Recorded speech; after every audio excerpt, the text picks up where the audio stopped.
Good morning. I'm Mike Lalone from New York State Department of Transportation, and today we're going to talk about chainsaw maintenance. This is a 16-inch steel. This is a mid-grade saw. Good idea to have on any saw is a safety sheet. We're going to discuss just the quick things to look at. There's not a lot to one of these, but there's a couple of really important items. The number one thing when I'm working on a chainsaw is working comfortably. That's why I prefer a bench vise. There are different C-clamp. You can use a C-clamp, set it on a bench. Machine is secure. I can demonstrate the things that we got to look at here. We're not going to get into a formal chain sharpening exercise here, but there's a couple of things to look at, and there's a file that we're going to show. You want to, like any other machine, you want to look it over real good. Make sure you don't have any cracks or leaks where the fuel tank is or where the bar lubrication is.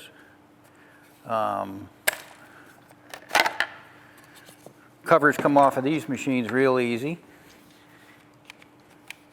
So you want to make sure the linkage for the carburetor is intact, and you will feel, I can't show it, but you can feel the spring tension. The throttle does return. You don't want it to hang up at all. Your spark plug is right here on top of you. Very simple.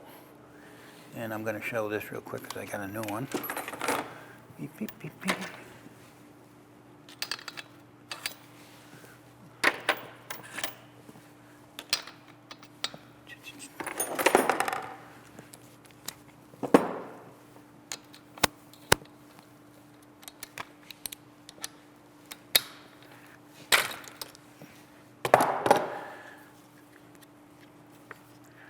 Simple enough on these. Little plug.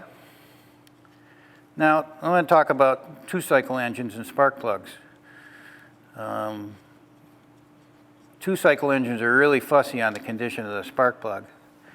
And if they get excessively carboned up or they get wet from an incorrect fuel mixture, they were very difficult to start.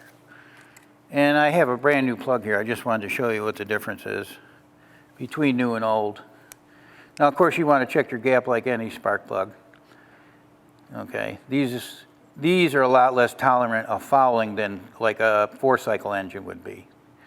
And anybody that has a snowmobile or any other two-cycle equipment can tell you this. It's always a good idea to have an extra plug or two around for these. A correctly run machine, usually you're not going to be too much of a problem, but it's so easy to do on these.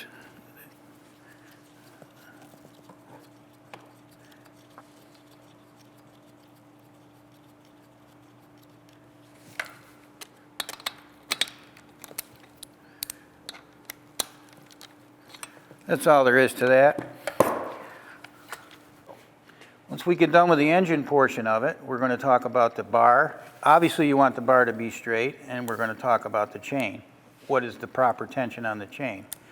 Well, you can ask 5 different people, and you'll get 5 different answers. But if a chain is too loose and you have too much droop here on the bottom, that is really an unsafe situation, because when you go, you're going to be cutting from the top down. And when you load the chain that way, you can throw it right off, and the chain will whip on the bar. It won't come off the machine, but it'll whip right around, and you can get cut. And chainsaw cuts are not, they're not pleasant. So you can also have the bar too tight. If you have it too tight, you can barely pull down on this. You loosen the bar attaching screw, and on this machine, the adjuster is taken up, and the decal is still here, you can see it, and you adjust that back and forth, moves the bar slightly in and out, and takes up the chain, takes up the tension on the chain. If you have them too tight, all you do is wear the drive sprocket out and the nose sprocket. There is a sprocket up here, and it wears the bar and the chain out. So too tight isn't any good either, but it's not the unsafe thing that a too loose chain is. The chains on these machines are not super aggressive. And I'm not going to get into a formal chains exercise, sharpening exercise, because I'm really not something I do. But you can get a chainsaw file like this, and it has the markings on here for your tooth angle. And between cuttings, this isn't just a seasonal maintenance thing. Between cuttings, like if you're working in the morning and your saw starts to get dull, and you can tell during lunch break after the saw cools off, you can come over, pick out one you want to start at, do it,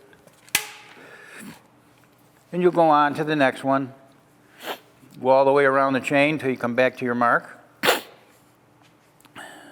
Then the other ones are at the opposite angle this way. So you would start with a point 3 or 4 times, 5 times, whatever it takes, and you'll feel the sharpness come back.